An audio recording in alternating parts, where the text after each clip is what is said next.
can be seen.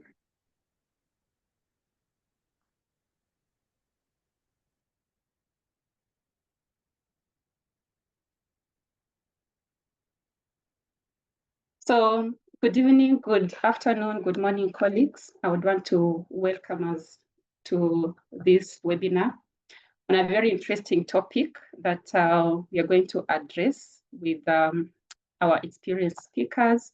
That is Prof. Meredith Hawkins and Professor Nihal Thomas. I would want to say that indeed type 5 diabetes is a topic that has enlisted a number of questions, interest, just curiosity to know what it's all about. And we are privileged to have this special session to address those concerns. So we shall be having two presentations. The first presentation will be done by Professor Nihal Thomas, and the second one will be done by Professor Meredith Hawkins. Thereafter, we shall be able to address your questions and perhaps answer your concerns. And so I would request that we utilize our question and answer platform to type in the questions that we may have. They'll all be answered after the two presentations. So quickly, allow me to introduce Professor Nihal Thomas. He's a senior professor, Department of Endocrinology, Christian Medical College, Velo. He's a principal coordinator, ICMR, Collaborating Center of Excellence for Diabetes, and the head Center for Stem Cell Research. He's a co-chairperson for International Diabetes Federation Task Force for Type 5 Diabetes. And formerly, he has been a vice principal, research and associate director, deputy medical superintendent, and HOD at CMC Velo. Has had several publications, as you can see on the screen. And his areas of interest involve the pathogenesis of diabetes in India, general endocrinology. He has done more than 30 orations, including MS Ahuja, Subhash Mahaji, South Asian Federation of Endocrinology, and East African Diabetes Society. And he has initiated projects to train medical and paramedical staff from 200 rural hospitals for diabetes. He initiated the first comprehensive diabetes nurse educator program in India, and he's completed more than 70 multinational in-house clinical trials. And he has also initiated the laboratory molecular endocrinology, generated several $1 million in research grants, as you can see, and he has also been awarded on several fronts. And I won't, because of the time, I won't read all of them, but we can see the several awards he's gotten.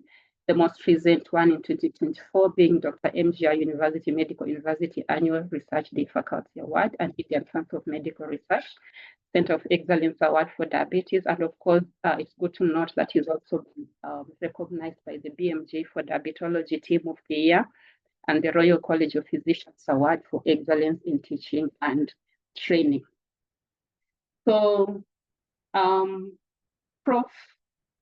Nihal will take us through introduction, epidemiology, clinical features, and differential diagnosis of type 5 diabetes. So I take this chance to welcome Prof. Nihal. Kindly share your screen and take it over. Thank you. Thank you, Phoebe, and good evening to all of you. And thank you for the invitation. And it's a real pleasure to be with all of you. I presume my slides are visible to you. Yes, they're visible, okay? Prof. Right. Yeah. Yeah, thank you. Right. So I'll be talking to you about diabetes in the lean and the differential diagnosis of this condition, which is type 5 diabetes. And I'll just start with a little prelude. My colleague Meredith will be actually talking about this condition and its overall evolution. But since I'm the first speaker, I'll be just giving a little introduction and telling you that this entire entity of type 5 diabetes came about this year when we congregated as a group of around 40 scientists in Vellore, which is in the southern part of India. And we were, discussing this for several years, maybe about a couple of decades, that the impact of undernutrition and the form of lean diabetes existed in many parts of the world, particularly in the tropical areas, Africa, Asia, Central America, etc. And so we did come up with a consensus, which Meredith will tell you more about.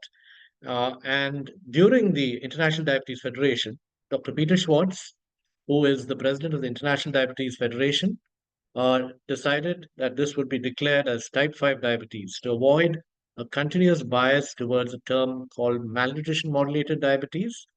Why type 5 diabetes? Because Peter Schwartz is from Germany, and in Germany, type 4 diabetes is diabetes in pregnancy. So, type 5 diabetes came about and was christened that way. So, I'll be talking a little bit about a general epidemiology as far as diabetes is concerned. The differential diagnosis for lean diabetes, which is so important because type 5 diabetes is a diagnosis of exclusion. You rule out other conditions wherein you have people who have lean diabetes and then think about it. Malnutrition, diabetes, and the road to type 5 diabetes, and finally, my conclusions and a summary.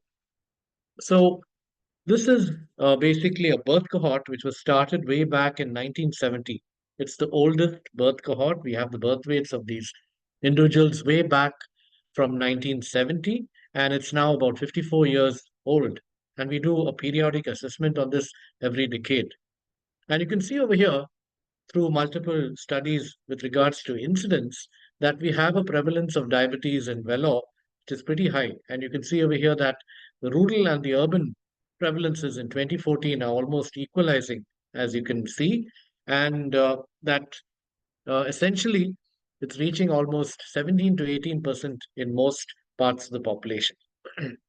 This is uh, the prevalence of pre-diabetes, and in a school study done in 2008, we found that 20% of subjects, boys between the age of 14 and 17, had a fasting glucose more than 100 milligram per deciliter. That's pre-diabetes at the age of 14 to 17, setting the stage for subsequent diabetes many years later. And many of these boys were incidentally not obese. They were on the lean side. We did find, of course, that if you had a mother had a waist circumference which was increased, subsequent chance of the child having an increased waist circumference and the risk factors of the other components of the metabolic syndrome were in fact greater. So, for the purpose of this talk, I'm going to define what I mean by young and what I mean by lean. In the South Asian population, we say lean as thin or less than a BMI of 19.2 kgs, and this is derived from this particular reference here in the Lancet published a few years ago. What is young? For the purpose of this talk, it is 30 years. I still think that I am young, and that is perhaps maybe a personal delusion, but that is a photograph of me as a medical student at the age of 19 with a BMI of 18.5.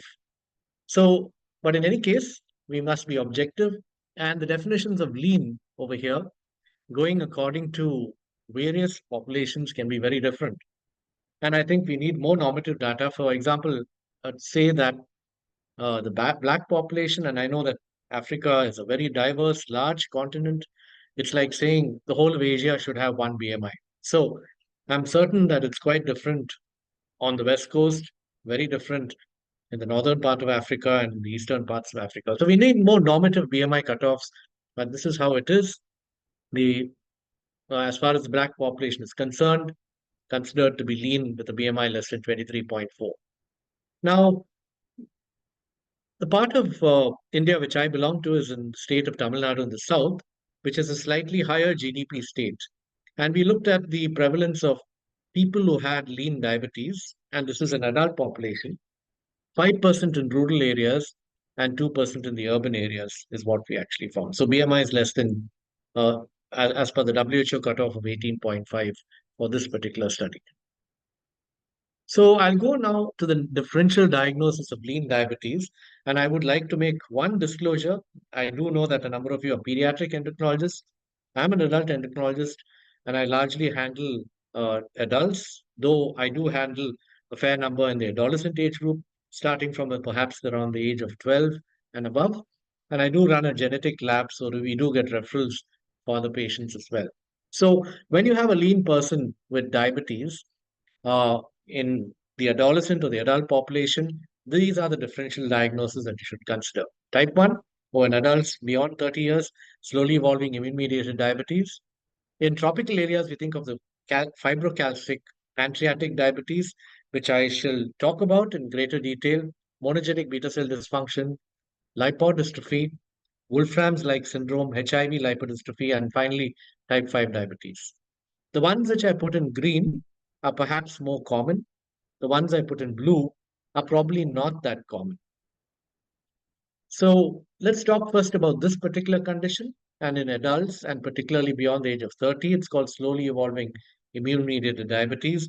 They do not usually have signs of insulin resistance. They have low C-peptides, and you manage them like type 1.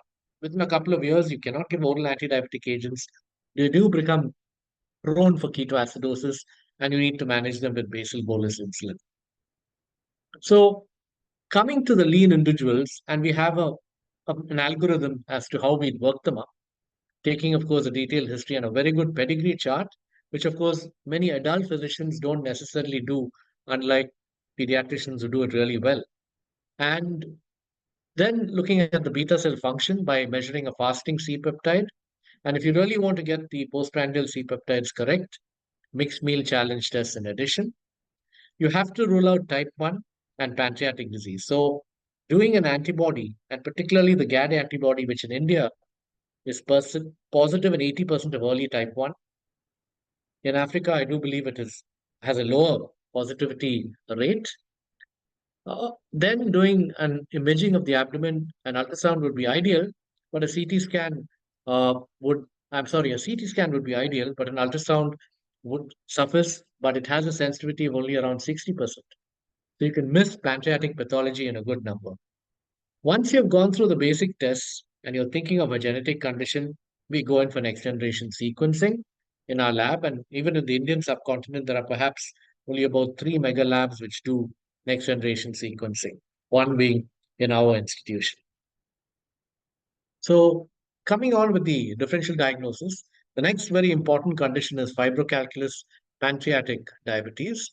And here is an example of an individual who comes with abdominal pain, with weight loss, and has normal bowel habits, history of diabetes for 3 years on oral antidiabetic agents, subsequently requiring insulin. Now, the stool elastase is low, which is a marker of fat malabsorption, and this is very profound, normal being more than 200.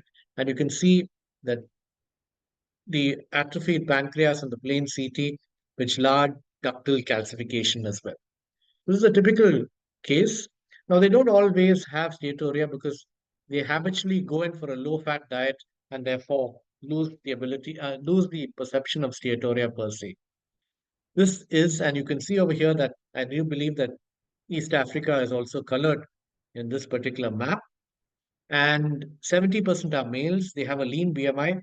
Now, they probably have episodes of low-grade acute pancreatitis, which may or may not be recognized, and subsequently go in for this calcification. So, the episodes may start in adolescent or in childhood, and very often are misdiagnosed as gastritis or worms or something totally different.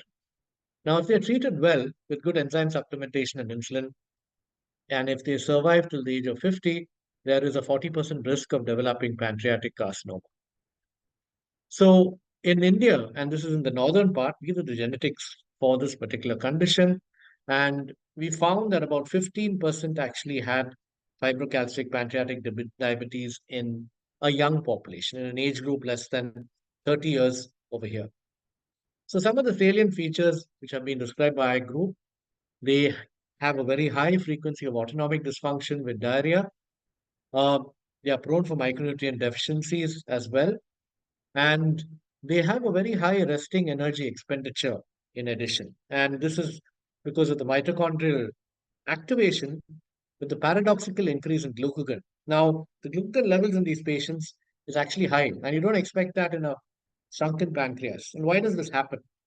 And I haven't actually shown you a detailed study, but what actually happens over here is that the proglucagon genome in the intestine gets activated, and glucagon is produced by the L cells, which normally produce only GLP-1. And this goes to the mitochondria, stimulates it, and there's an increased energy expenditure.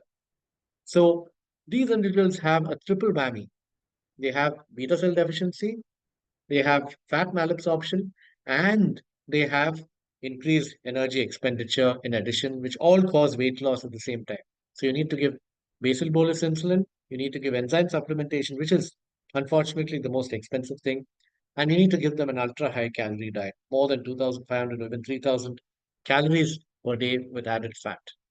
So they may have they may be protected against hypoglycemia in the initial phases because of the excessive glucagon, but later on, as this wears out, they are prone for hypoglycemic attacks and autonomic dysfunction. So that is important. Type 1 and FCPD are the most important differential diagnosis of type 5 diabetes. The next one I'm going to talk about is the monogenic beta cell dysfunction, or what we call MODY. And these are a couple of this is the scientist who actually set it up, Aaron Chapla, who set up the lab, first NGS lab in India way back in 2013 at Vellore. And we found different patterns of monogenic beta cell dysfunction, what is thought to be MODY. We started with a 14 gene panel, and now we're doing a 62 gene panel for young onset diabetes. So here is an 8-year-old girl, and you can see the precise pedigree chart which has been drawn. And on the paternal side, there's a very strong family history of young onset diabetes. Antibodies were negative. She had only fasting hypoglycemia, and this is typical of a glucokinase mutation. Let me tell you that even though this is the most common in Europe and in America, the glucokinase or the GCK mutation is not common in the Indian population. Now, the good news here is that if they remain with a reasonably normal BMI, they can be managed with just diet and do not need insulin. Here's another one, a lady who came with a first trimester miscarriage, had high glucose levels, started on, subsequently, she was found to have renal cysts on the CT scan, and this is typical of a HNF1 beta mutation or MODY5. 2-month-old baby girl with frequent micturition and poor weight gain, found to have a high glucose level of 440, had a de novo mutation for a KCNJ mutation, MODY13, which basically responds extremely well to megadoses of glibenclamide. So a 2-month-old baby on 50 mg of glibenclamide being treated, and she does incredibly well over here. And there is no family history despite this. And of course, below the age of 6 months, it's highly unlikely to be type 1. You need to think of these monogenic conditions. 16-year-old girl diagnosed to have routine diabetes on routine testing, found to have mild renal failure, and in addition had cyclical abdominal pain. Uh, we thought, okay, fine, amenorrhea, young girl, diabetes, maybe it's Turner's, but incidentally, the FSH and LH were normal. The ultrasound showed an anomaly in the uterus, and the MRI confirmed a bicornuate uterus, and the pancreas is shrunken. So this is again a MODY5, which can come with numerous anomalies, including CNS defects, behavioral problems, Malarian uh, agenesis, and a number of other conditions which may also occur at the same time over here. So HNF1 beta mutation. So they can be particularly lean as well. Most of the MODIs have actually a normal to high BMI, but over here we have a low BMI in this patient.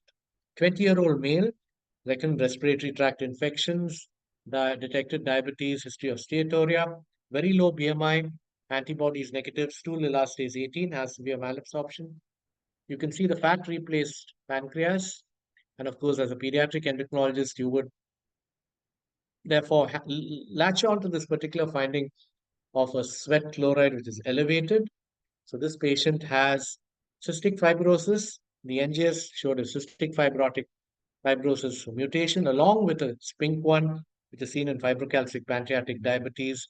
And we're finding that cystic fibrosis, which is thought to be rare in India, is in fact common amongst the pediatric population with both gastrointestinal as well as respiratory presentation. So diabetes can present in young people over here, like this is the fat replaced pancreas, which I'm showing you on the CT scan.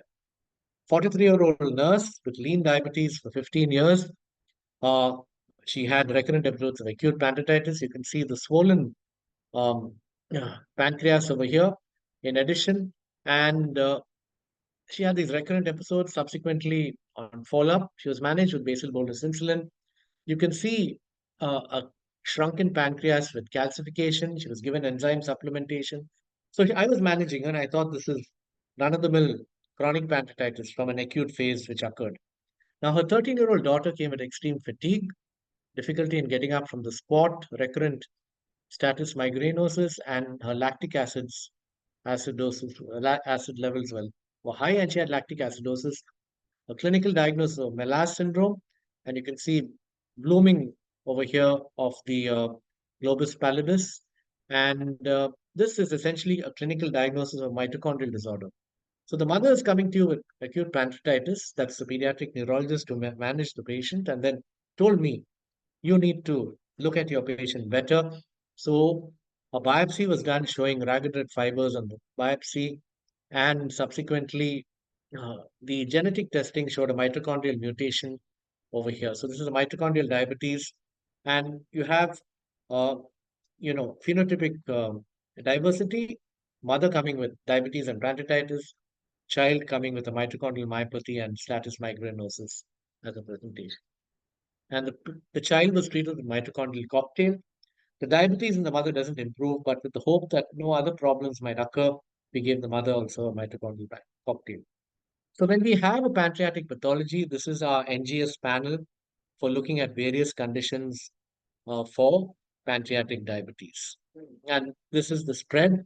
If I were to go into this, that each of these mutations may have a different presentation as well.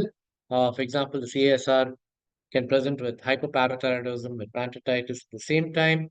All of them, of course, can have diabetes as a incidental presentation in addition. Coming to another condition, which is lipodystrophy. Here is a 38-year-old lady coming with hyposmolar symptoms, required huge doses of insulin, almost 400 units of insulin per day. But when she stopped the insulin, she was ketosis resistant. Nothing happened.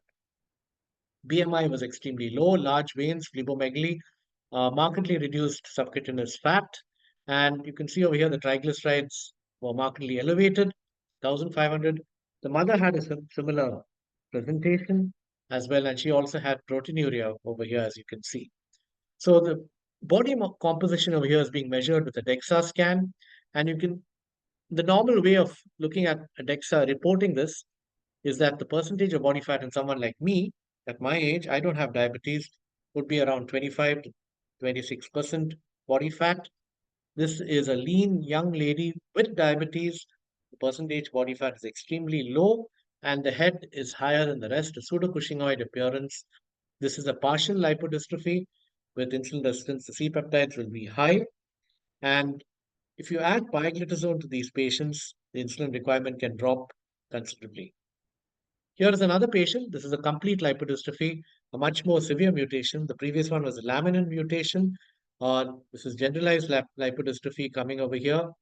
Percentage body fat extremely low, 10%, exquisite fatty liver, and in fact progressing to cirrhosis. They can get cirrhosis by the age of 20 or 25 years of age.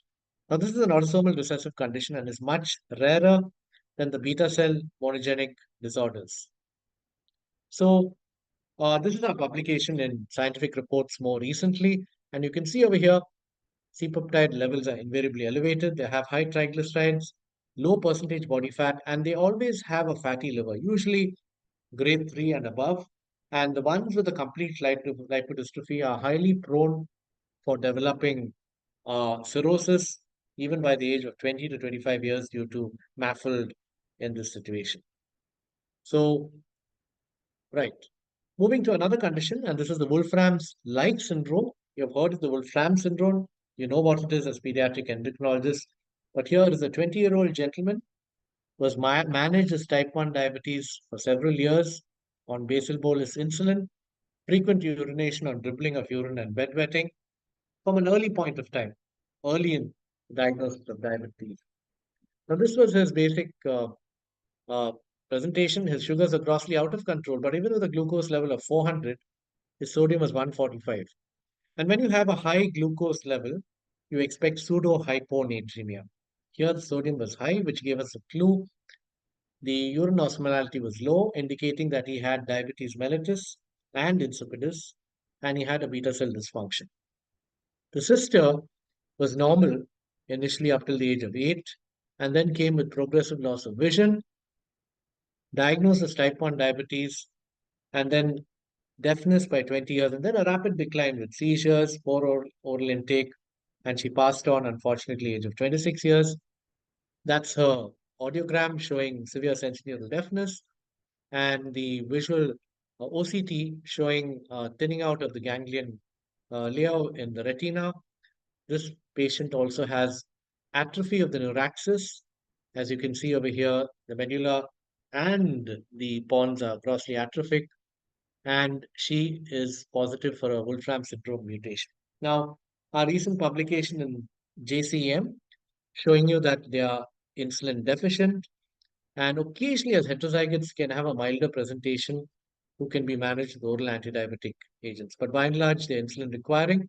But the story here, I think, which you should know is that we should increasingly think of this Wolfram's like syndrome, which is milder. And how do they present? They start off with diabetes. The y axis is the age, start off with diabetes, then they develop optic atrophy, then they develop hearing loss. So you might misdiagnose them as type 1. But the thing here is you check your antibodies, do a pancreatic ultrasound. If they are negative and they are not ketotic, they need a genetic test to rule out a particular renal condition. And why do you need to make a diagnosis? Because you can actually prevent the degeneration of the endoplasmic reticulum, the apoptosis, by giving simple medications like valproate in a subset of patients and delaying the neurological progression in some patients. Not all, but at least in some, you can actually delay the progression with medications like valproate, dantrolene, etc., and ibidinone, another medication which is used for Leber's optic atrophy. HIV lipodystrophy, very briefly about this condition. Uh, this was the initial work which was done about a decade back by our group with our infectious disease team. Showed that it is a lipodystrophy condition, but it has mild diabetes, not like the congenital lipodystrophy. And we followed them up and recently published the follow-up data, wherein we found that the diabetes progressed very slowly, the prevalence increased slowly. So it's not as serious a disease as the congenital lipodystrophies which occur, but eventually, of course, they are prone for cardiovascular. So finally, coming to type 5 diabetes, and I just allude to the fact that when you see type 2 diabetes in an adult, and mind you, all these 21 risk factors over here are risk factors for type 2 diabetes. But there's one over here, which is low birth weight and the historical determinants of low birth weight I'd like you to focus on. Uh, this Lancet article actually talks a lot about this condition. And I'll switch now to the Barker hypothesis. If you're born low birth weight, you generally think that you'd have a thrifty phenotype and you're more prone for hypertension, diabetes, and obesity 20 to 25 years later. That was derived by David Barker way back in 1989. And so is the story with famine and war, as in this particular Dutch under winter. And many of the ongoing wars today in the world might actually make you prone for this condition as well. This is work done in Vellore about a decade and a half back using hyperinsulinic euglycemic clamps, indirect calorimetry, and NMR spectroscopy. And what we found is that if you're born low birth weight compared to normal birth weights, you'd be shorter, lighter, with a BMI of 19.5 in both groups, have reduced muscle mass, but you'd be prone for taking a low protein diet. It's something which the brain is programmed to do, take a low protein diet. And at the age of 19.5, they did not have increased insulin resistance. We also found on doing an NMR spectroscopy that the amount of fat in the liver was very, very low. I'm switching now to the pathogenesis of type 5 diabetes. And this is a condition which, of course, you as pediatricians know very well, marasmus and kwashiorkor. Now, Michael Bowen in Jamaica in the West Indies had actually shown that marasmic children invariably have a history of low birth weight. He also showed that the marasmic children had low insulin secretion and also had uh, impaired glucose tolerance. So it starts at an early age, wherein the marasmic children have depleted beta cell function and hyperglycemia. Animal studies, which have been deprived of calories, showed that malnourished rats have smaller islets. They're called micro islets over here compared to the normal size. Now, these are epidemiological bits of data from across the world more recently, which have shown that this condition with lean diabetes exists even today. And a lot of it is reported from African countries, Uganda, Ethiopia, and of course, Jamaica as well. So I'll just give a prototype patient. A 20-year-old gentleman comes with weight loss. He's emaciated, 12 kilograms over 3 years. He has hyperglycemia, but no complications.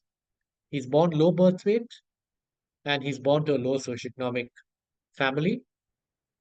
Uh, his BMI is low, and these are his basic tests: lipid profile showing some elevation, hyperglycemia, and no malabsorption or any other anomalies, and we have ruled out type 1 diabetes.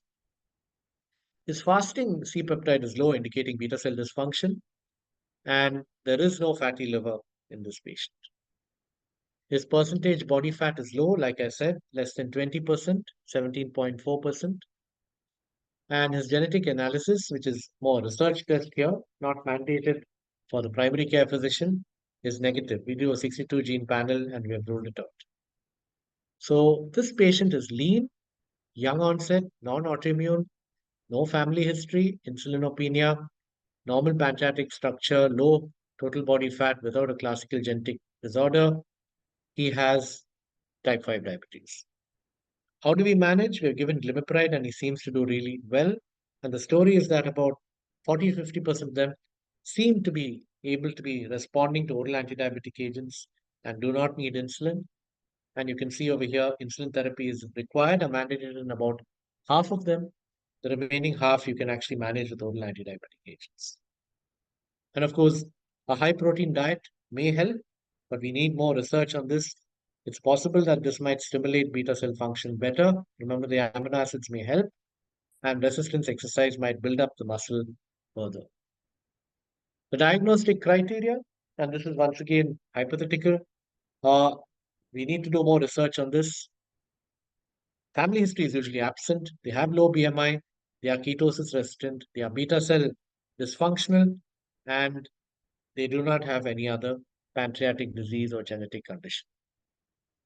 So let me conclude by saying this is an algorithm for investigating a good pedigree chart with a strong family history. C-peptide level should be measured. The antibodies for type 1 diabetes rule out type 1. And imaging of the abdomen is very important, an ultrasound, but preferably a CT. If they are C-peptide deficient and have ruled out type 1 diabetes, body composition is not mandated. But if you have a bioimpedance, it's actually much cheaper to do than a DEXA to look at the percentage body fat. And then, of course, genetic testing if you can refer the samples for that particular reason. In a low resource setting, these are the tests which you require. At least a fasting C-peptide, an imaging of the abdomen, and hopefully a GAD antibody.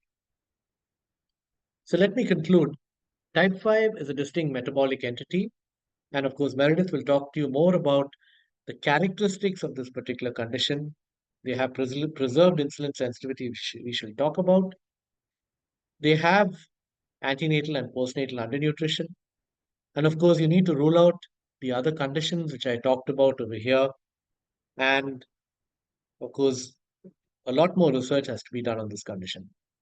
I'd like to thank my colleagues and my collaborators for all the work we have done together.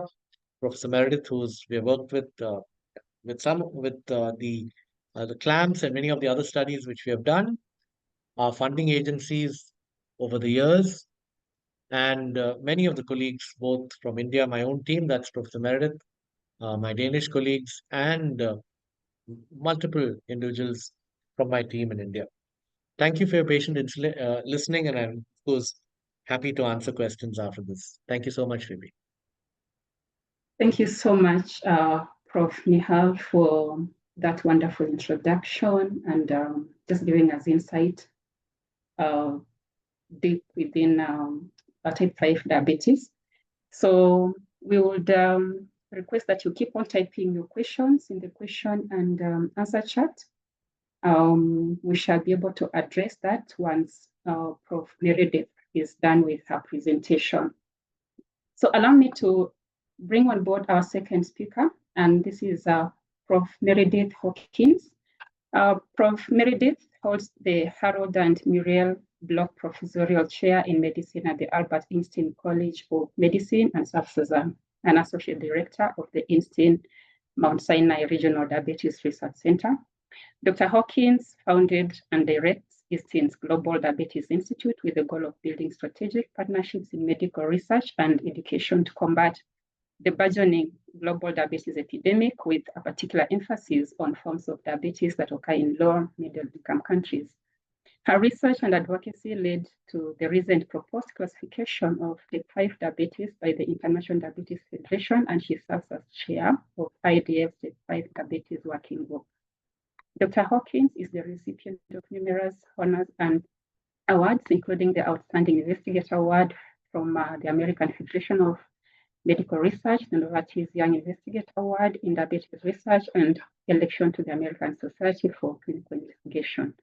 Her research has been continually funded by the NIH since 1999, during which time she has mentored about 100 physician trainees in the United States and globally in sophisticated studies of glucose metabolism. Prof. Meredith will take us through pathobiology, pathophysiology, and leading the way forward for type 1 out of type 5 diabetes.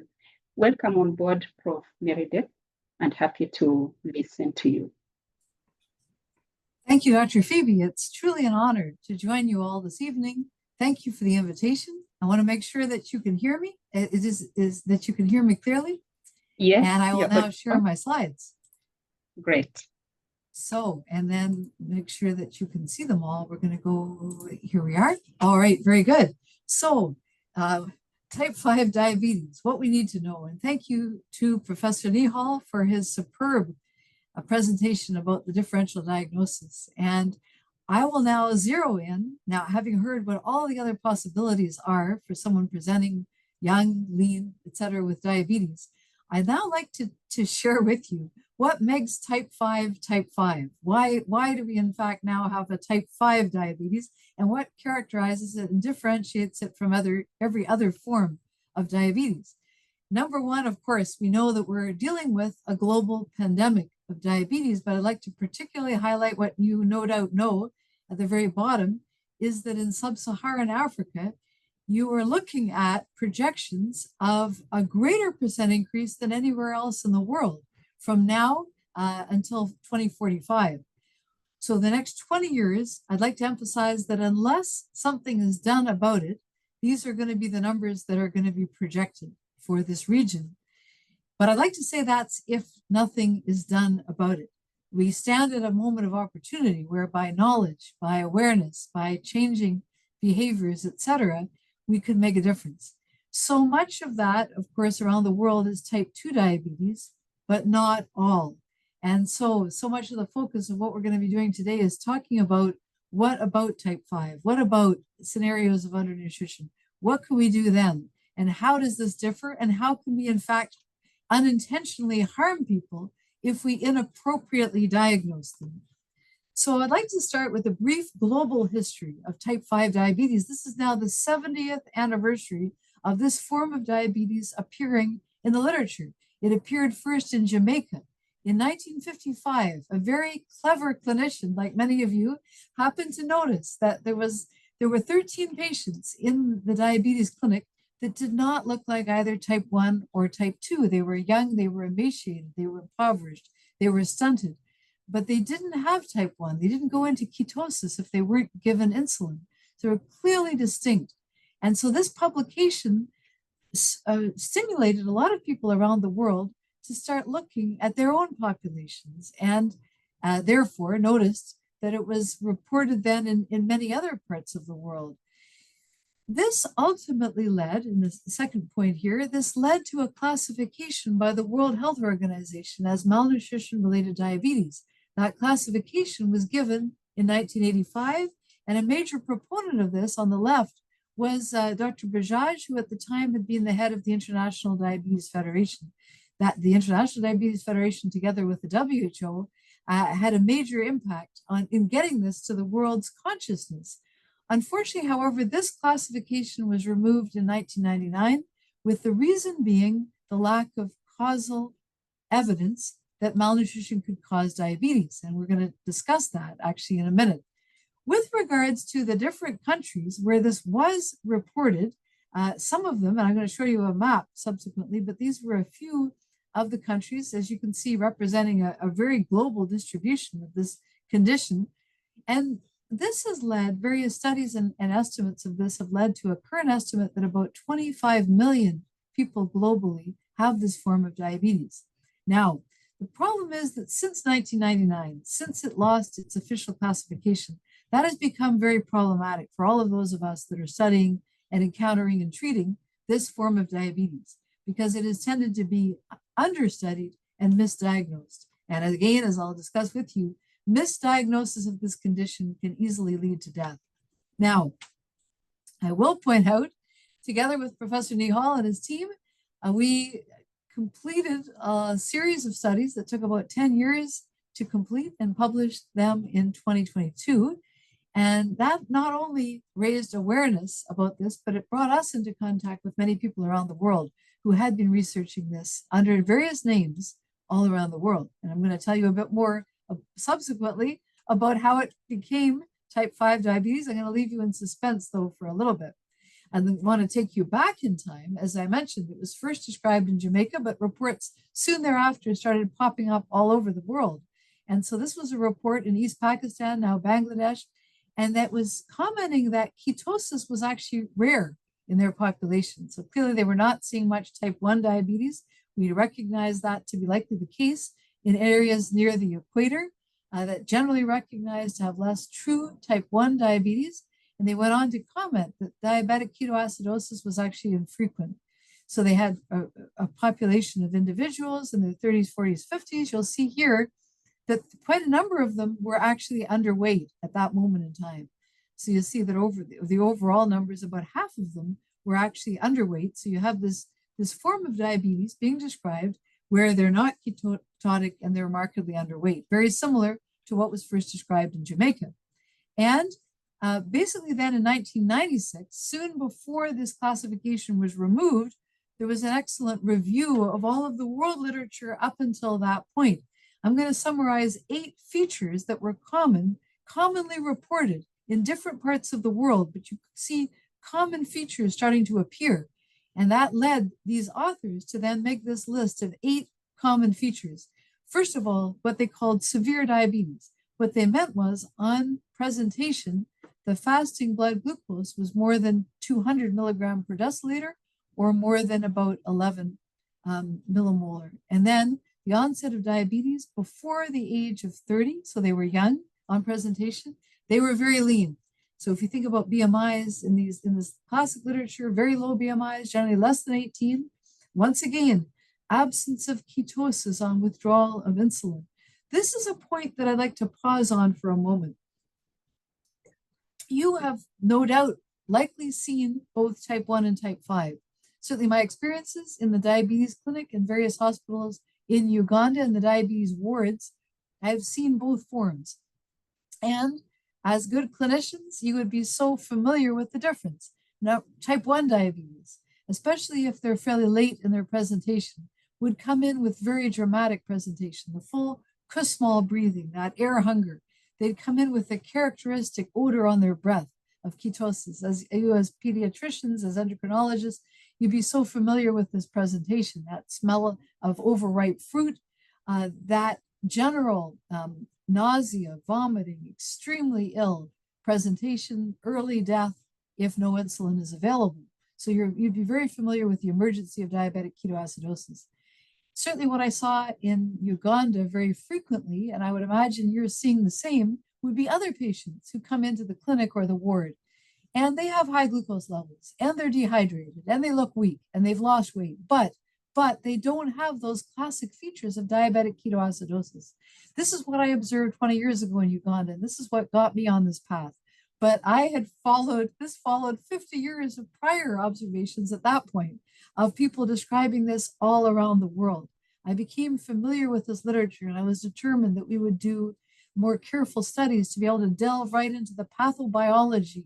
What was actually this entity, and why was it distinct, and why were they not looking like type 1 diabetes?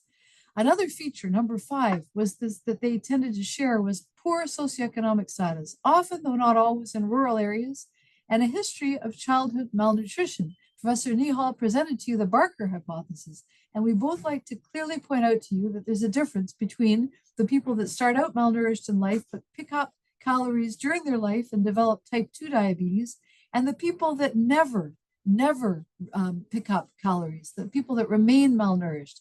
They might remain out in rural areas. They remain stunted. They remain undernourished. And these are the people that fell under that category of what was previously called malnutrition-related diabetes. Number 6, when these people showed up to a rural clinic with high glucose levels, they were placed on large amounts of insulin. I started to deal with this in Uganda because in many cases they were believed to have type 1, not because they were in ketoacidosis, but because the textbooks written in the West only speak about type 1 and type 2. Someone would come in young and lean. They would be believed to have type 1. They'd be placed on a large amount of insulin. They'd be sent back to their village. And time after time, we would learn that a few months later, before the next harvest and when food was minimal, these people would die of hypoglycemia. So this is very common. It was believed when they came in very hyperglycemic that they needed a lot of insulin. So that underlies a lot of the research that we wanted to do. Did they really require this much insulin? Because clearly that was very dangerous. As I mentioned, point number 7, they're often rural. And then point number 8, Professor Nihal made a very good point about fibrocalculus, pancreatic diabetes, as another form that's also associated with lean individuals, etc. So in this case, these individuals did not have radiologic features of pancreatic calculi or any other radiologic features that would go along with that condition. So I want you just to visualize this as the reported features of this condition, previously called malnutrition-related diabetes. Where has it appeared on the map? I want to show you that broad global distribution of where it appeared from its first description in Jamaica to subsequent reports in South Asia, many countries in sub-Saharan Africa, and a couple in South America. And we are now, as the type 5 diabetes working group, we'll get to that in a minute, we are now working to build a global coalition. Why it's so important that we're talking to you today. Now, you can very easily see the overlap. You can see the reports of type 5 diabetes, or what was called malnutrition diabetes. You can see how it overlaps with areas of the world with undernutrition. Here in the Americas, we can see Haiti would fall into that description. We can see many other areas as well.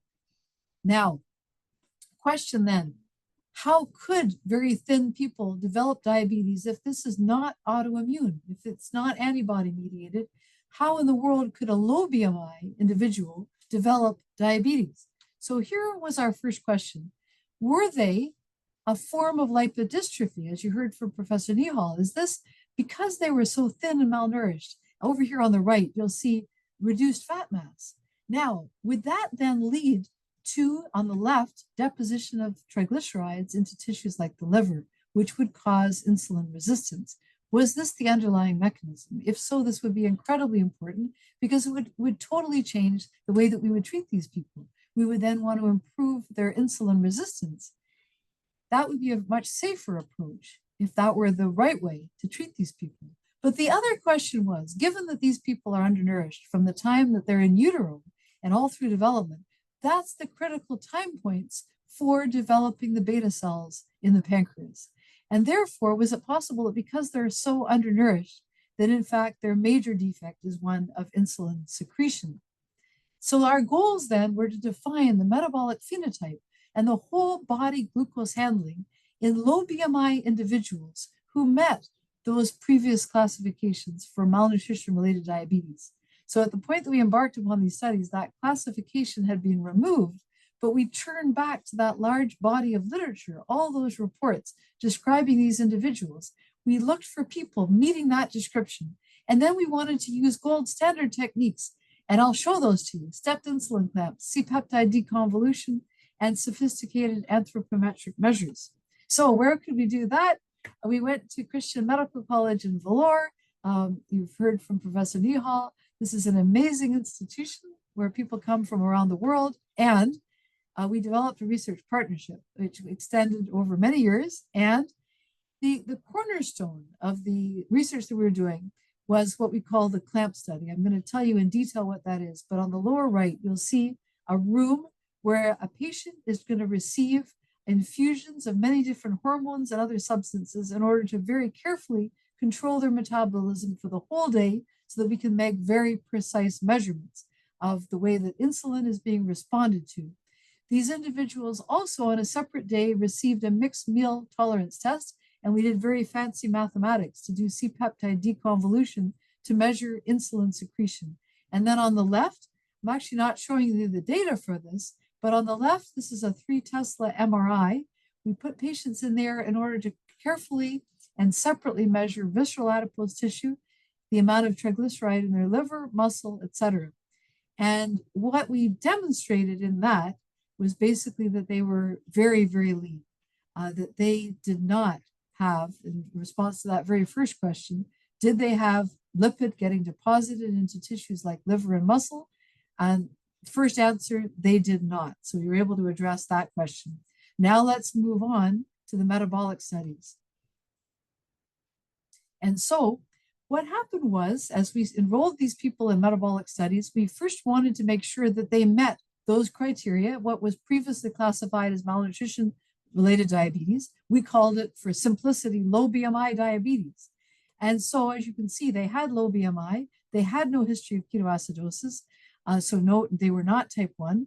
They did not have pancreatic pathology, so it was not fibrocalculus, pancreatic diabetes. They did not, once again, have autoimmunity. And again, to rule out type 1, we made sure that they had a baseline C-peptide response that took them out of the type 1 category. So we tried to be meticulous about ruling out type 1 and other forms of diabetes, no family history, no significant complications. And once again, with regards to those careful genetic analyses that Professor Nihal spoke about, we very carefully ruled out all known monogenic forms of diabetes. Now, we had 5 groups. We had the low BMI diabetes group. It took us a while to recruit those individuals because we had to rule out so many based on what I just showed you. But we were left with individuals that really truly met the classification of what was previously malnutrition-related diabetes.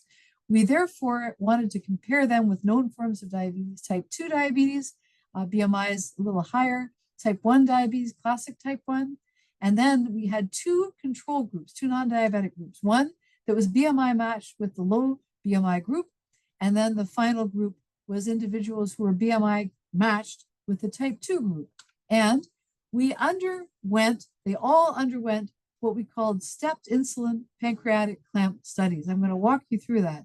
The most important point was we did not study these people when they were hyperglycemic. If we did that when they just walked in off the street, we would have found that they could have had insulin resistance and impaired insulin secretion just because of the hyperglycemia. So this was very rigorous. They came in for a couple of weeks.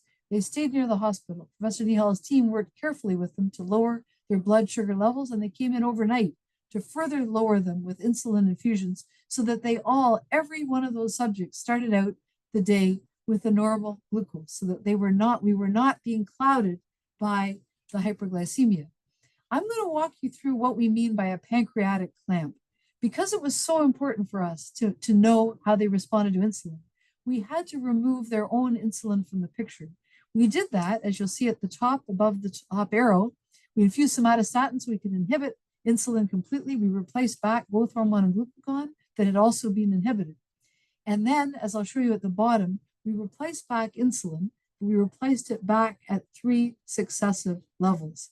We used, in the second arrow, we used what we call a tracer. It's a labeled form of glucose that we can follow through the body. We sent those samples back to Einstein, my medical school, where we went through a 2-day, 13-step series of measurements in order to be able to carefully, as I'll show you, quantify glucose uptake and glucose production, as we could otherwise not be able to do at the bedside. And then I'll show you that there were 3 phases to the study, as you'll see in green. We had the first phase, which was a basal phase. They didn't require any glucose infusion. We wanted them to just be under totally fasting conditions. These were low insulin levels. We selected insulin infusion rates for every subject in order to keep them at that low fasting level. We then had the second step, which we call the low insulin phase, where we particularly looked at the liver. How sensitive was the liver to insulin? If we were to give too much insulin at that phase, we would totally shut down the liver's production of glucose. So we had to be very careful. So this intermediate phase here, there was enough insulin to start to turn down glucose production, but not enough to shut it down. So we could very carefully look at how sensitive they were to insulin at the level of the liver. And this is where, when necessary, we started infusing some glucose to keep them at that stable level of 90 milligram per deciliter. That was kept stable through the entire 6 hours. The last 2 hours were the high insulin phase of the study. High insulin means maximal insulin infusion, so we could maximally stimulate glucose uptake in insulin-sensitive tissues like muscle. This was incredibly important. We took them up to high levels, but we kept their glucose from dropping, again, by giving them glucose infusion. So we maintained that steady glucose, we maintained stable hormones, and then we kept them at those 3 steps of insulin, so we could very carefully discriminate insulin action. What did we find? Let's first look at the liver. This is endogenous glucose production, most of which comes from the liver under these conditions. And we're going to take a look first at the green group. These were the lean, non-diabetic control group.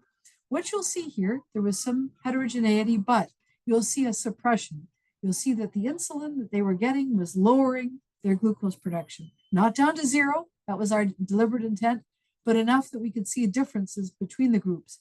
The overweight control group was trending a bit higher. They were trending toward a bit of insulin resistance in their liver, but the group that was very insulin resistant, as we expected in their liver, was the type 2 group, shown in the black triangles in the middle bar here. You can see that their average glucose production was considerably higher than the normal control group. To the left of that, in the pink squares, you'll see type 1 diabetes. They were also heterogeneous. This is consistent with other reports in the literature. They were trending toward a bit of insulin resistance as well when you compared them with the normal group in green, but they were not anywhere near as insulin resistant as the type 2s. That's exactly what we expected. What about the group with low BMI diabetes? Take a look at the blue circles on the left. And what you'll see, there was a bit of heterogeneity. There was one individual that was quite insulin resistant, the circle right at the top, but overall, on average, this group was insulin sensitive at the level of the liver. You'll see that the average did not differ from the normal controls. So insulin sensitive at the level of the liver. What about the rest of the body? What about whole body glucose uptake? Shown here is the impact of the high insulin infusion rate. Let's look at the normals first in green.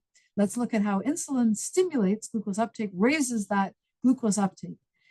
On the right, the overweight controls, they were trending toward being a bit insulin resistant, but the insulin resistant group was the group with type 2 in the black triangles in the middle. You'll see how insulin resistant they were compared to the normal controls. They had only about 40% of normal glucose uptake, so they truly were insulin resistant. The group with type 1, again, trending toward a bit of insulin resistance compared to the normal group. But what about the low BMI diabetes in blue? You'll see here that they did not differ on average from the normal controls. Again, a bit of a spread, but on average, these individuals were very insulin sensitive. This was completely then responding to that whole question back to the clinical setting. Why were they requiring a lot of insulin when they came to the clinic? Well, they first required it when their glucose levels were high. Once that was corrected, they did not require much insulin. They were insulin sensitive. This would account for all of those young people, those children that I met in Uganda who got sent back to their villages on insulin as though they had type 1, and why a few months later, we learned that all of them died of hypoglycemia. This, right in front of your eyes, would explain the reason why. Once the glucose levels are corrected, these individuals turned out to be very insulin sensitive. That's not, we're not the first, but we were the first to do it so laboriously. There had been an earlier study with simple clamps in India suggesting that they were in fact insulin sensitive. And there was another study in Thailand suggesting that if these individuals were lean, they were insulin sensitive, but if they were obese, they were insulin resistant. Now, if they were not insulin resistant, then what was the reason why they had diabetes and why was it so severe? Shown here is insulin secretion. Again, we gave a mixed meal tolerance test and we followed these people. We measured C-peptide levels for 3 hours. We did very elaborate mathematical calculations, and as shown here, we calculated curves that represent insulin secretion. We're going to start with the green values, which represent the normal control subjects. You're going to see that, as you would expect, you see a normal first phase insulin secretion, a very rapid increase up to a peak. And then you'll see that from that peak, they rapidly go back down again, down to baseline. So the normal response.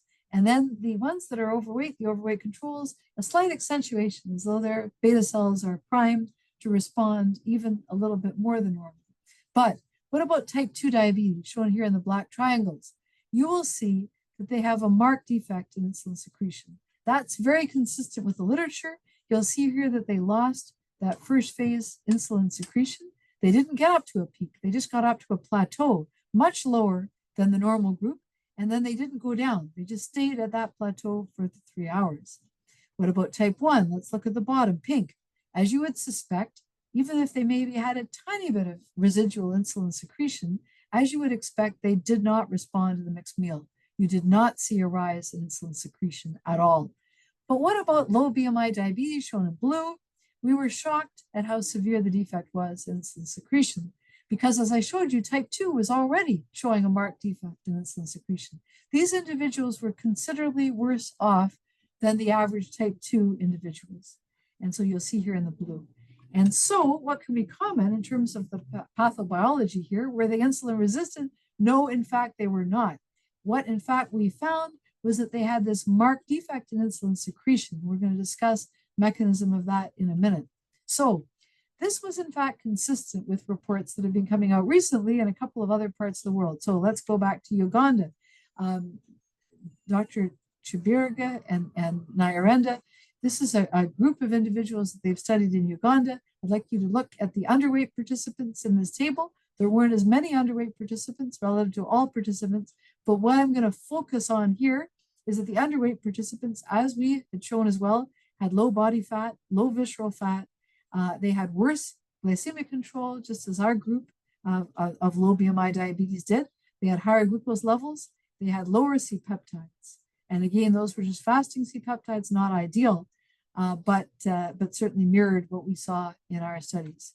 And so concluding from that what we now call, and I'll tell you in a second why it's now type 5, but we concluded then that they have very low body fat and low baseline beta cell function.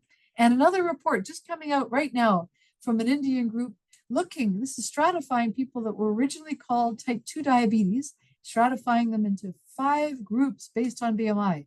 Let's look at the lean group, which would fit with our malnutrition modulated group with the data that I showed you. Low BMI, BMI under 18.5. Let's compare and see where they're significantly different.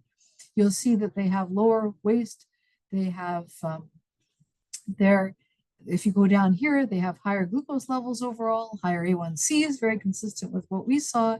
And at the bottom, fasting and stimulated C-peptide, also considerably lower. Very consistent with what we found. If we compared the low BMI individuals with people with more regular, you might call more regular type 2. And again, the higher the BMIs as you go across that group, the more the insulin levels. It was really the lean group that stands out markedly.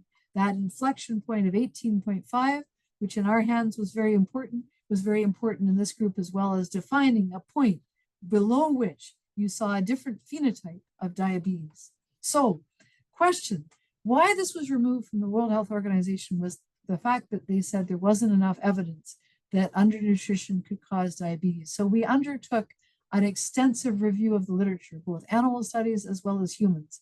And this led us to propose, in this paper that recently came out in the journal Physiology, this led us to propose that undernutrition associated diabetes was in fact its own unique classification.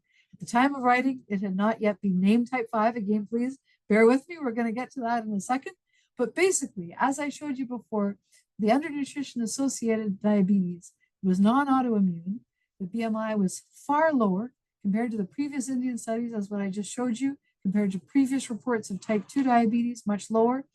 Poor insulin secretion, as I've shown you in various studies.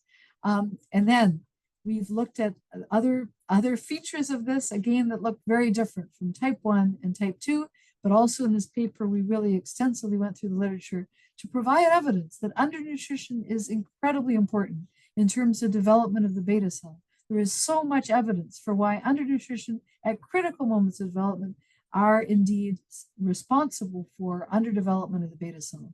Now, how do we get to type 5 diabetes? Thank you for waiting and hearing this. So after we published in 2022, the paper in Diabetes Care, we got a lot of attention from around the world and learned more and more about other people who were studying this in far parts of the world. And we wanted to bring everyone together in person.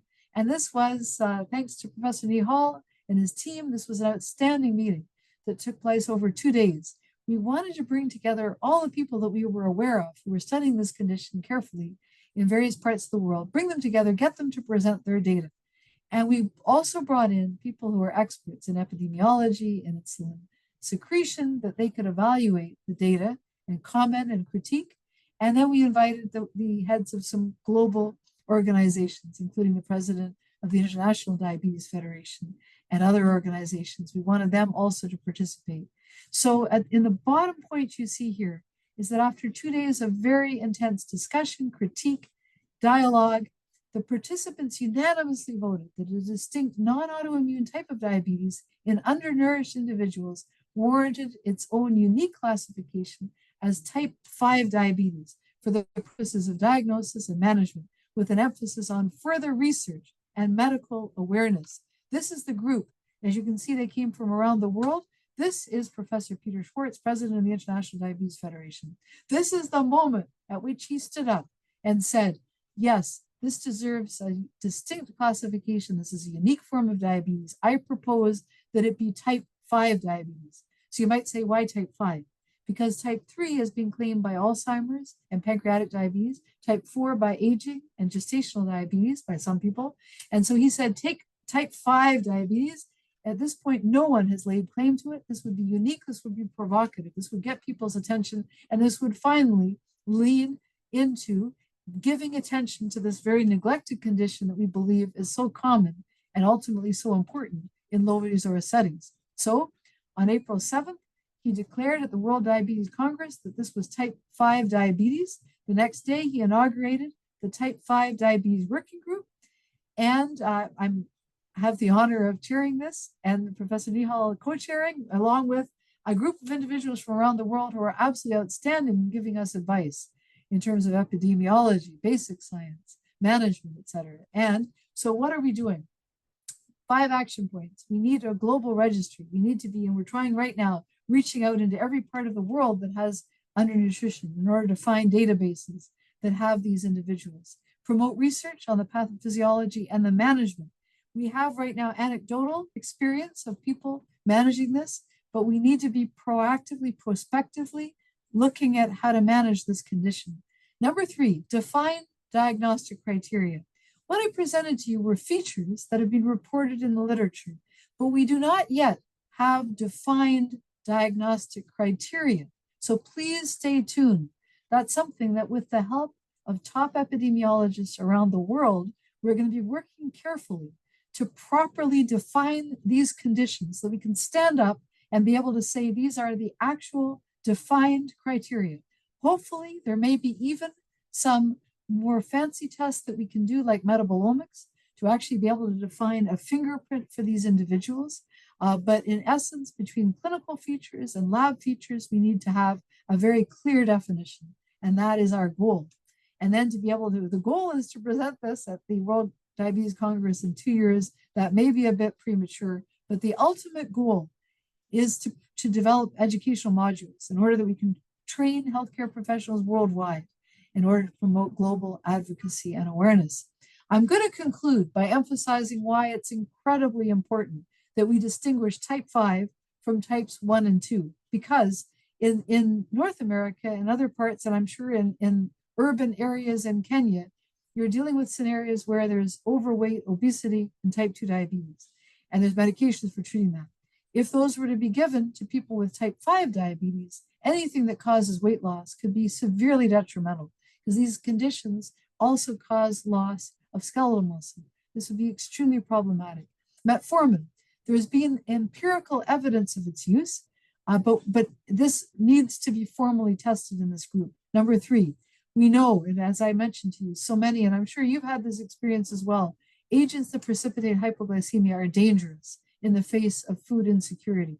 Number 4, insulin use, needless to say, is problematic, but probably small amounts of insulin are required based upon those curves that I showed you. We probably need to give some insulin, but again, this is going to need to be carefully studied before I can give you any formal recommendations. Number 5, high protein diets. Again, something that there's good evidence to suggest that that would be good. We just need to test it. So take home point, more research is urgently needed. That we need settings in which to do this. We would love to be in touch with you if you believe that you are seeing these people, because developing appropriate treatment strategies is critical. Thank you. Thank you, Prof. Loridette, for that awesome and I can stop sharing. presentation. Yes, yeah. Thank you for that detailed presentation. And indeed, it's a great honor to have both the chair and the co-chair of the IDF Working Group for Type 5 Diabetes speak to us on this critical topic. I would go straight to the questions. So allow me to share the questions that have been typed already. And I hope we have time to address all of them. So yeah, so I think the first 2 questions, perhaps we'll go to Prof. Nihal. What's your approach to a newly diagnosed diabetes patient? And the second question is a patient who is lean and ticks all the boxes of the diagnostic criteria as illustrated, but has a history of non-alcoholic fatty liver disease. Can it also be categorized as type 5? Yeah, thank you for those questions. The first one from Dr. George Mochama, that's actually is the entire algorithm which I had been talking about. So if you do have a patient who has young onset diabetes, and I'm talking about a young adult, essentially when you talk about each age group, the age group as in, say, infancy, or less than 10, 10 to 20, more than 20, your frequency of different disorders obviously changes. Now, if you talk about, say, a young adult, someone who's, say, less than 30 years of age, if you have a lean person, your differential diagnosis, the first thing that you should have on your list is rule out type 1 or slowly evolving immune-mediated diabetes. So in that situation, you would measure your C-peptide levels in the fasting state. Of course, you make sure your fasting glucose levels are also reasonably under control before you check your C-peptides. Do your antibodies. I do know that in many countries in Africa, there are issues in terms of resources. As far as this is concerned, it's a challenge. But ideally speaking, checking the GAD antibodies, because more often than not nowadays, many young people who have early onset autoimmune diabetes may not have ketoacidosis, and you can't wait for that to happen. Imaging the pancreas is very critical, and therefore, looking at the structure of the pancreas on a CT scan is ideal. Ultrasound could miss about 40% of pancreatic disease. And I would like to highlight the fact that fibrocalcific pancreatic disease and other forms of shrunken pancreas are most often missed in the differential diagnosis. So those are the common lean ones. The other genetic causes, if you have a positive pedigree chart and you're thinking of an autosomal dominant presentation, then of course, ideally speaking, doing a genetic test would be good. But if you have a strong pedigree chart, which is autosomal dominant and it's young onset, the other thing is empirically trying out sulfonylureas in those patients because they may respond. In very lean people, and percentage of body fat is very low, as evidenced by either bioimpedance or DEXA. The rarer condition is that of lipodystrophic diabetes. But they, of course, need very high doses of insulin, and their C-peptides, they're insulin resistant, so their C-peptides are high, usually sky high, in those situations. So I think this in a nutshell covers your approach and your differential diagnosis, which I had actually mentioned on my algorithm. The second question, a patient who is lean and ticks all the boxes of the diagnostic criteria is illustrated but has a history of non-alcoholic fatty liver disease. Can it also be categorized as type 5 diabetes? Now, the thing is, type 5 diabetes generally, from what we have seen, does not have fatty liver. I think at best you might pick up a grade 1 fatty liver, but by and large, there is no fatty liver in type 5 diabetes. There are patients who essentially do not have fat in the liver, and their glycogen storage is also on the lower side in these situations. Now, if you have an enlarged liver which is fatty, you should think of course, an associated insulin resistant condition. It could be, of course, type 2, a person who is overweight or and also would have a high C-peptide. Think about type 2 diabetes. Um, or it could be, if it's a very lean person with a fatty liver, you should think about a lipodystrophic form of diabetes. Now, another condition, which of course, as pediatricians, you might be aware, poorly controlled type 1 diabetes can lead to glycogenosis, a glycogen kind of storage condition called Mauriac syndrome. They can also present with an enlarged liver, but the texture on an ultrasound is actually quite different from what is seen uh, from fatty liver disease. So that's another cause for an enlarged liver in type 1 diabetes. But patients with type 5 should not generally have an enlarged liver from what we know or have fat in the liver. Okay. Yes, that was an excellent response. I just wanted to add one point, and that was that again in the studies that we performed, we had the luxury of being able to put people everybody into a magnet, and we were able to quantify hepatic triglyceride in every single one of those subjects. Almost all of them had virtually no hepatic triglyceride, but a couple of them had fairly high levels. Now, because we were doing such intense studies, that necessitated that the groups were small. But it would be an intriguing question. We had ruled out lipodystrophy in those individuals. I can't rule out the fact that there might be a bit of heterogeneity in this presentation. That's all that I would add. So, but Professor Nihal's question was excellent, and I would otherwise agree with everything. Okay, thank you for that. Ivan says, I'm concerned about a slide with administration of glibenclamide at 30 to 40 milligrams in a pediatric Yeah, I'm sure patient. that would have caused a flutter.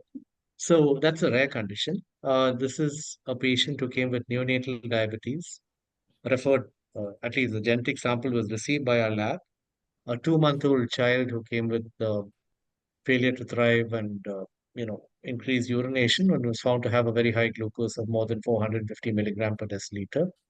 And as I mentioned, at that age group, you generally don't consider type 1. And so genetic testing was sent, and we got a KCNJ mutation. Now, ABCC8 and KCNJ can present with neonatal diabetes, and they are both sensitive to sulfonylureas. And KCNJ can require very high doses of glibenclamide, as what you have mentioned here. They don't go in for hypoglycemia even with such high doses, and they respond pretty well. Some of them, over a period of months or years, can actually become milder in due course as time progresses. So that's an exceptional case. Yeah. Thank you. Dr. Dale from Cameroon. I also noticed that they are at a higher risk of early onset of severe peripheral neuropathy. Is there a link between type 5 and early onset of neuropathy? Do you want me to take this? Yeah. But Meredith, please go ahead.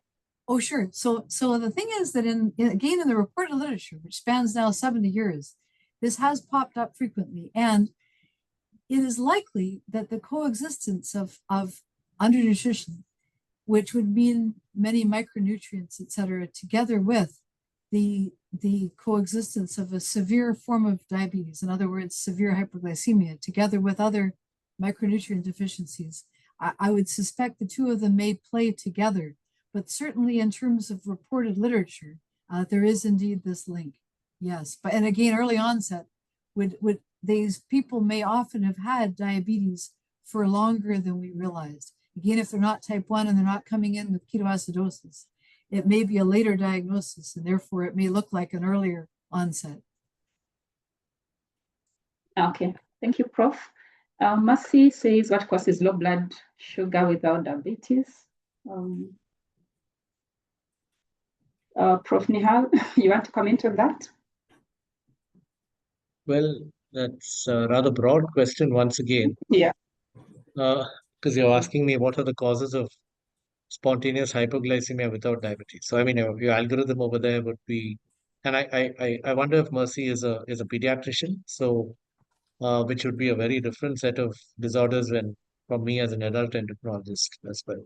Yeah. So, but yeah, so I'm not the expert when it comes to pediatric endocrinology, but then you would think of liver disease and growth hormone deficiency and other forms of causes which could be there, and then of course you would think about some of the inherited conditions like ketotic hypoglycemia as well, the other conditions which you should be ruling out over there as well. So, yeah, Yeah. I mean, it's a very broad question, Yeah, which I agree. It's very broad. I think we shall tackle that on a different setting, Mercy.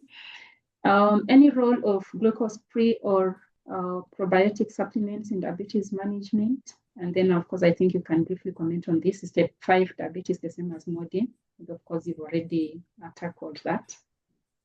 yeah, I don't think we have any evidence base for using probiotic supplements for diabetes management per se. Um, I mean, if you're talking about fibrocalcic pancreatic diabetes, you have specific fat malabsorption and you need to treat it with enzyme supplementation.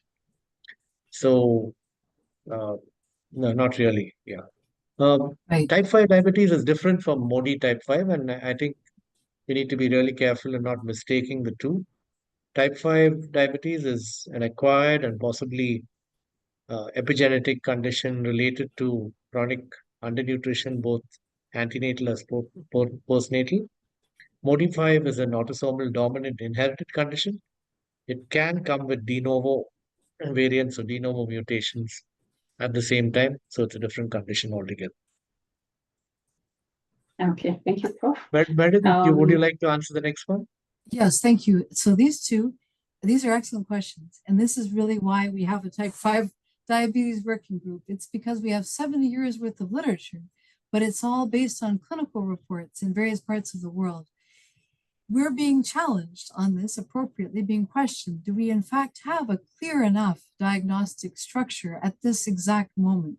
So that's why we're enlisting the help of experts all around the world in order to help us because we can come up with a list, and we certainly can easily from the literature, and we do. But the bottom line is we have to test those criteria in different population groups. We have to go through rigorous testing, and we also may be able to find, and again, the minor major, I'm only going to be able to answer that question when we've had enough time to work with our working group in all these different parts of the world. We would then be able to come up with, there's various ways of doing this. For example, consensus means of establishing diagnostic criteria, flow sheets in terms of diagnostic criteria, et cetera, hubs. There's so many different ways of doing this, and we are getting the best advice that we can. But basically, we would end up needing to get an idea of the percentages of people that are actually having these criteria in different parts of the world, et cetera, before we can come up with major, minor criteria. We can, at the moment, tell you a lot based on what's reported. And I think we have a pretty clear picture. But in order to satisfy everyone and to be able to claim that this really is a separate form of diabetes, we have to be able to establish this rigorously, and that's what we're planning to. And that leads us into question number 9. So undiagnosed type 1 diabetes, weight loss, low BMI, and DKA in that case, requiring high insulin, diagnosed before 30 years. So what would be confirmatory for type 5? Again, I cannot emphasize enough the fact that type 5 and what was called malnutrition-related diabetes basically is the absence of ketosis. Why? That's another question that we're trying to burrow into. Why don't they get ketosis? Well, their insulin levels, although they weren't as low as type 1, there was still that the C-peptide was still substantially higher. So there is that distinction. It could be enough ketosis, could be enough insulin rather, and as you probably know, malonyl-CoA in the liver is what prevents ketones. If you have enough insulin, you will make enough malonyl-CoA to prevent ketogenesis. It seems that that's what distinguishes type 5 and type 1. Very, very important distinction. That's why you could survive. And so many of these young people that I met could survive without insulin. They'd be ill, they'd be hyperglycemic, but they would not be going into ketoacidosis. So that I would say is the number one distinction. And again, we may be catching them at times that are too late for antibodies, et cetera. Some of these other things may not help us, but definitely at the end of the day, they're not ketosis prone. Thank you, Prof. Meredith, for that. So we quickly move on to the second set of questions. We can start with Prof. Mohammed Abdullah. Any ethnic variation within the same country? So again, excellent questions. Not we know yet. So again, that's the question about looking at different places, different countries. There's always reports, I'm sure you might find this in Kenya, where you talk about different tribal differences in terms of predisposition to diabetes, et cetera. I think there's a lot of great questions. Asking out of curiosity, do you subscribe to Alzheimer's being diabetes type 3? The bottom line is there is enough evidence linking the two, or at least a lot of my own research involves the role of the brain in regulating glucose metabolism. From that point of view, Alzheimer's and other neurologic conditions like Parkinson's, there's no doubt that they are associated with an increased incidence of diabetes, whereas diabetes control. So by all means, they had it first. They're more than welcome to have type 3. And then I'll hand over to Professor Nihal. Yeah. I just alluding to what Meredith had very rightly said about within a country, would you expect differences or between countries? And actually, even in India, which we are a very large country with a very large population, there are socioeconomic differences between different parts of the country. And then, therefore, the frequency of a problem like type 5 would also depend on the degree of undernutrition, which might be highly variable within the country. So that's one way of actually looking at it. Whether there are other cofactors which are genetic in addition or ethnic, we don't know, as Professor Meredith had also said. Um, yeah, how common was it in the school age and younger group? Well, probably from our information or evidence that we are both adult endocrinologists, number one. But from the literature, undernutrition related diabetes is very sporadic when it is reported in pediatric age groups. There are a couple of African case reports which have reported them in children, but it's not common. I guess, those who have such severe disease might be having very severe malnutrition as well, and there may be issues with survival advantage, etc. So, but from our knowledge, it isn't a common disorder in childhood as well. Can our group, we are actually doing the genetic testing in-house because we have a very smart scientist who actually runs our NGS lab. And we do get samples from neighboring countries like Nepal and Sri Lanka. And in fact, Australia has been sending us samples as well because our, our costs are actually quite low. So we could work out something to see whether we could work with African countries on this on a long-term basis. Yeah, happy to help. Let's see what we can do and how we can actually work it out. It's possible. Thank you. Yeah, thank you, Prof. Nihal, for that. We shall definitely reach out to you. Next 3 questions. Yes, should I take that? So when we looked at all the literature, we put that into this article that went into the journal of physiology. We discovered that there was an enormous amount of evidence that undernutrition could lead to diabetes, predominantly through poor development of the beta cells. So overall undernutrition, protein malnutrition, micronutrient deficiencies, including zinc, et cetera, could impact beta cell development and beta cell function. And so that, yes, indeed, it may well be that there's enough. So why do not all malnourished people get diabetes? It may be that there's beta cell susceptibility genes or other factors that are involved as well. We haven't yet embarked upon a specific study of that, but there's no question that undernutrition can fuel this type of diabetes. And do you want me to do 11 as well? The low BMI before or after. So the bottom line is that these individuals, at least consistent with the literature that we've studied, this is a phenomenon of lifelong undernutrition up to the time of diagnosis. So these individuals are low birth weight. They have intrauterine nutrient deficiencies. They're low birth, they're low weight at infancy, et cetera. And by the time we diagnose them as adults, they're low BMI, but they've never caught up. And that's, I want to just emphasize as much as I can, the distinction between that and type 2 diabetes. Somebody, depending on their ethnic background, somebody could have type 2 diabetes with a BMI of 22, let's say, because their body, if they started out low BMI in uterus, if they were low birth weight, and then later on they catch up to some extent and put on some weight, they're programmed for low nutrition, and they could develop type 2. But the key thing with type 5 is this persistent undernutrition throughout development. And 12, we don't know yet, but we believe, again, we believe that protein and certain micronutrients, given that the fact that there is evidence that they're all helpful to beta cell function, we believe that they're all important. So a good, well-balanced diet, et cetera, is very important. But we have yet to more rigorously define all of this. Okay, thank you. So the last set of question, is there any information on how type 5 diabetes behaves during pregnancy? So I'm sorry, I didn't hear that.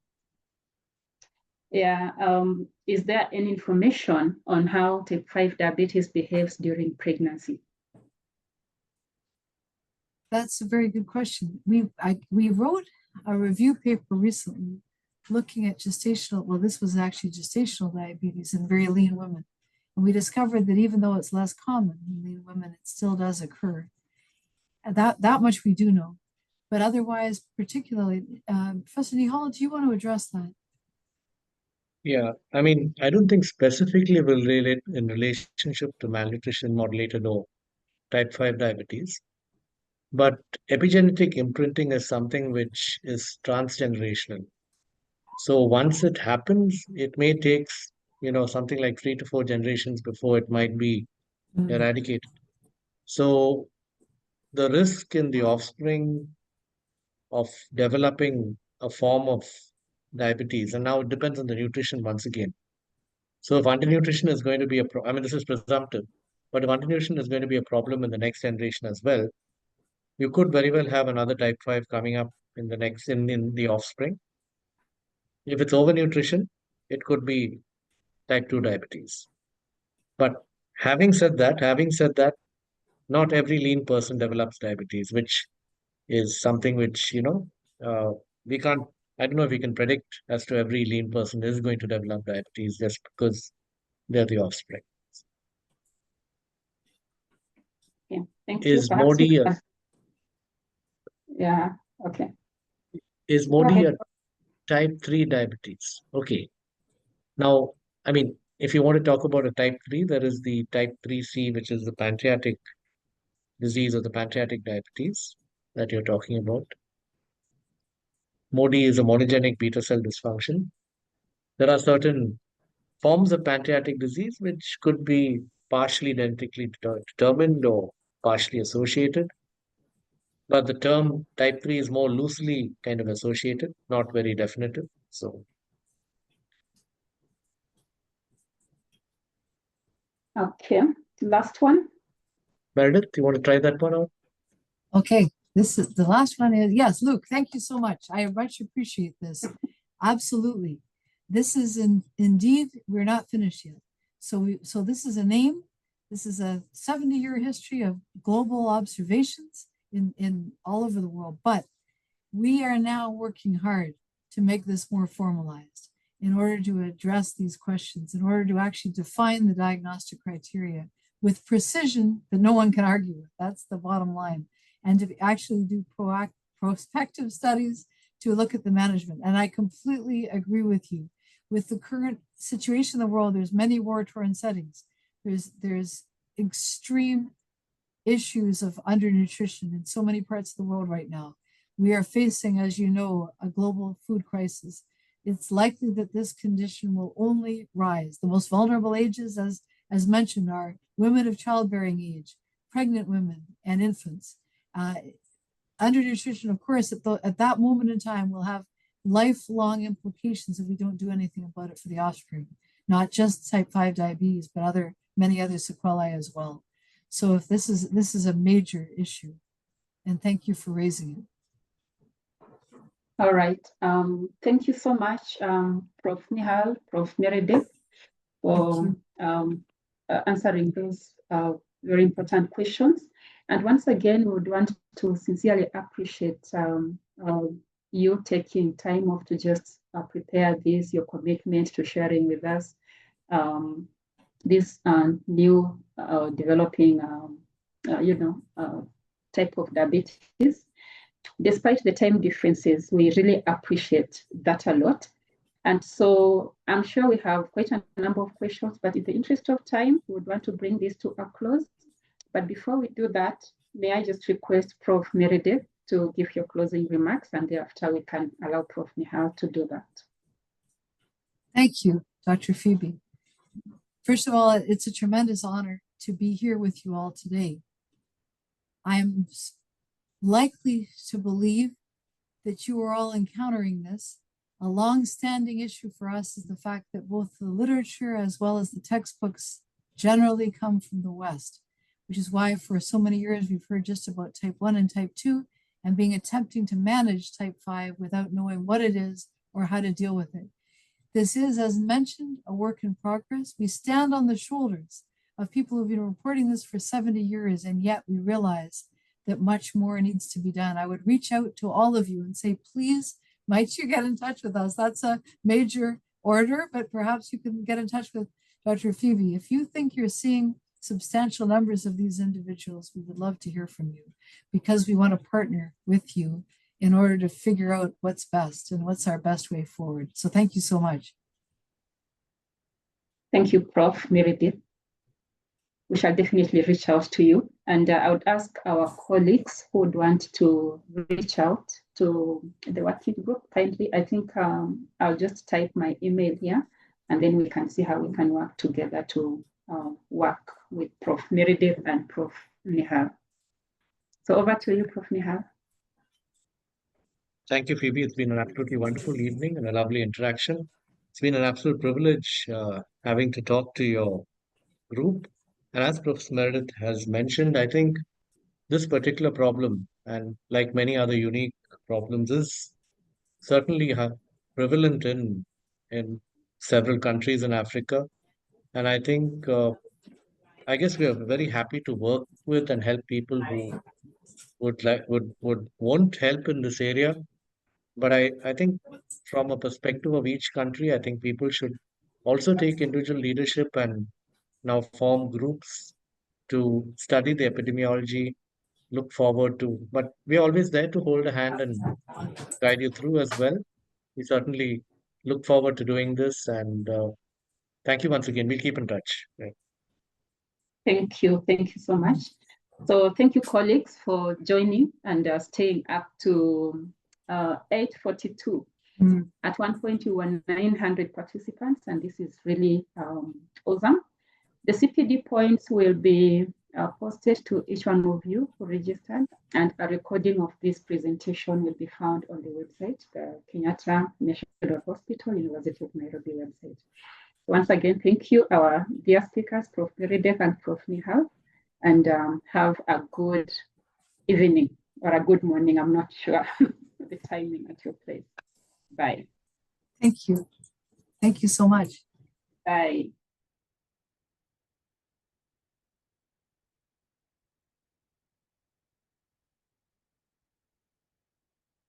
And thank you, Dr. Priska and Dr. Brenda, for being my co-moderators, preparing the questions, organizing them. Thank you so much. Thank you. Bye-bye. Bye.